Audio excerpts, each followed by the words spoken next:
Do you want to choose when a fight begins? One that lets you take care of all the people abusing super armor moves? Well, then this Seer build's for you. I'll be breaking down the skills, talents, and gear you need while also giving you the play-by-play of my gameplay. So let's get right to it, beginning with the skills. And you're going to want to switch over to Blasphemer, which will give you the two basic skills, Ruin Heavy Strike and Zeal Unleashed. Ruin Heavy Strike is a pretty standard forward-leaning heavy hit until you have enough curse mana to trigger the ruin currently imbued and change its reaction. The ruins themselves are very important, primarily two that you're going to be using quite often. The first is Ruin Stun. It'll be a leap forward, and if you land your hit, you will stun them. And it's a very important rune enchantment to take because it will be your catch-up tool when people start dashing back or trying to run from you.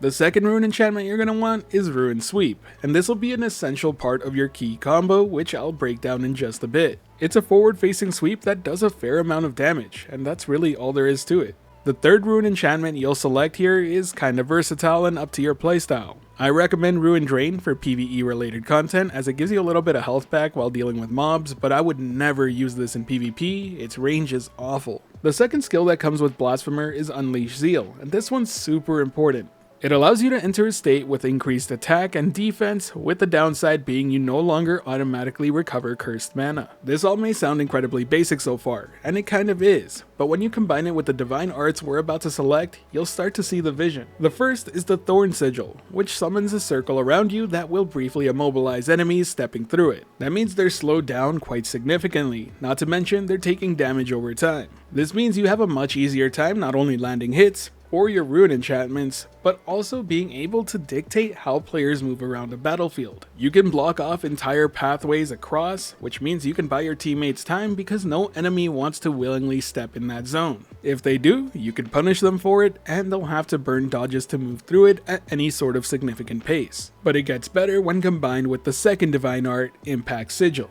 It summons a wall in front of you that knocks opponents forward toward you, and this is a super impactful skill in this game. Because if you can displace an enemy, you can cause all sorts of chaos. Sure, you can move them forward into your Thorn Sigil, making sure that they're slowed down, they have to dash out, or you can punish them for not having any dashes available. It's also a great tool to catch people who are running away. It's a great initiation tool too. Having a standoff in a doorway where nobody wants to get locked out?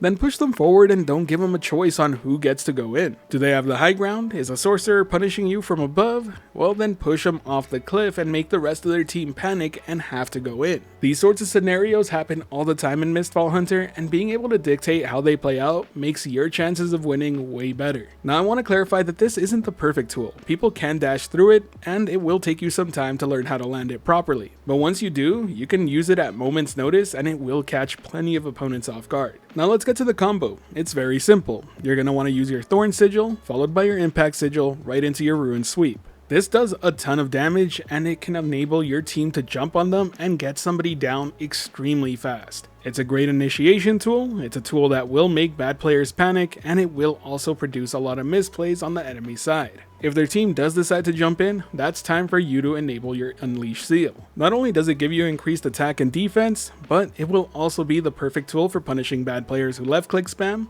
or those pesky charge hammer users I kinda made a guide for. Plenty of you left comments wondering how to beat it. Well, here's one option, and I can tell you as a hammer user myself, it's one that I hate to see. We're gonna play fire with fire here. Unleash Zeal is one of the best abilities in the game once you put talent points into it. So let's go over the talent tree right now before we show exactly why.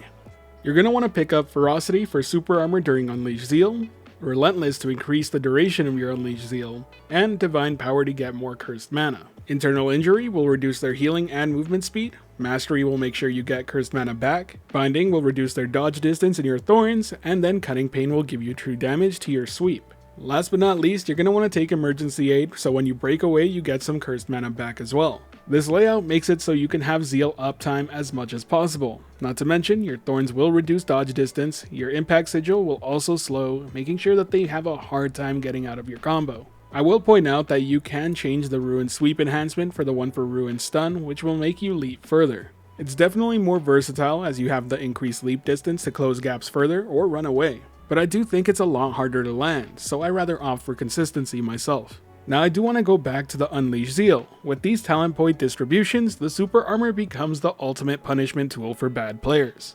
I've had plenty of Shadow Strixes try and left click me and then just get maced to the face and hurt real badly, along with Mercenaries and Withered Knights using their charge abilities only to get completely nullified. In trios, this is a really big deal too, because you can actually save your teammates from getting hit from super powerful abilities. If you see a Mercenary who's about to land a Skull Crusher on your teammate, throw your body in the way, prevent it, and stun them. That leaves them open to being followed up by your teammates, and puts their ability on cooldown so they have one less tool in their arsenal to win the fight. It also allows you to apply pressure because your Zeal will still be up while their super armor charge ability is gone. If they decide to use another, well guess what, they're not going to have any super armor left. Which means they're going to panic dodge out of there or try and left click battle you, which you're not going to lose because once again you have super armor.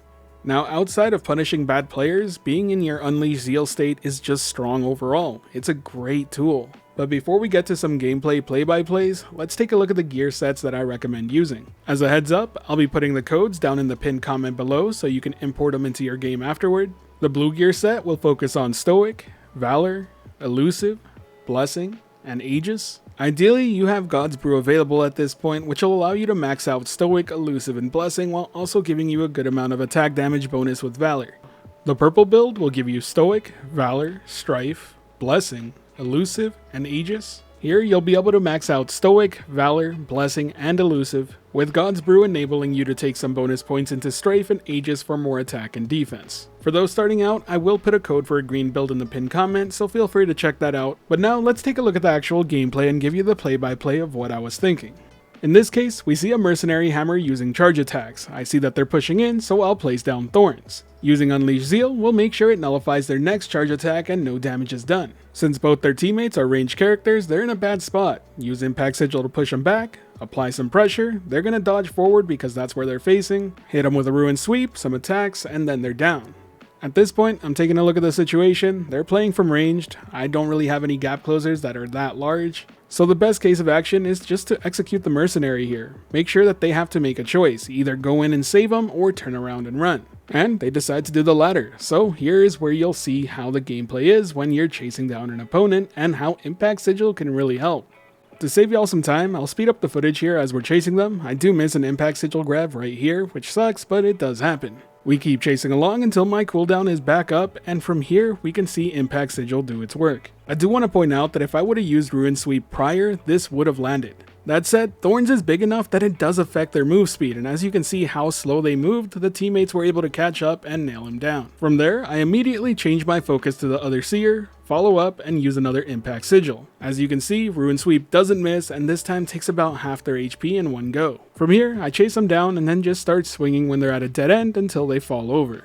In this game, it's very important to make sure that the enemy is always reacting to your decision, not the other way around. This next clip is another perfect example of that.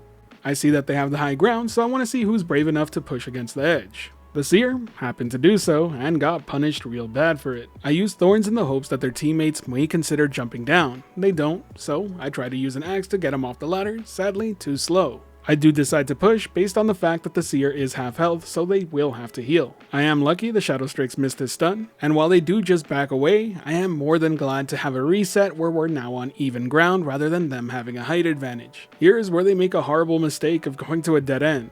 I Impact Sigil out, I do get stunned by the Seer, but then we just back up, heal up, and then reset again. I notice the rogues coming up behind me, so I use Unleash Zeal to make sure I don't get staggered by their attacks. It also lets me stagger them and deal some damage. At half health, we give chase, and soon they'll fall. Unleash Zeal is very good at punishing bad plays. As soon as I turn around, I see that they're within range of Impact Sigil, so I dash forward toward where they were and then use Thorns to prevent them from moving around. Ideally, the Mercenary wouldn't have been looking at the dead body over there, but you know, that's what happens when you play with randoms. The two enemy players then go back into their little crevice. I give chase because I see one low. Big mistake, I take massive damage.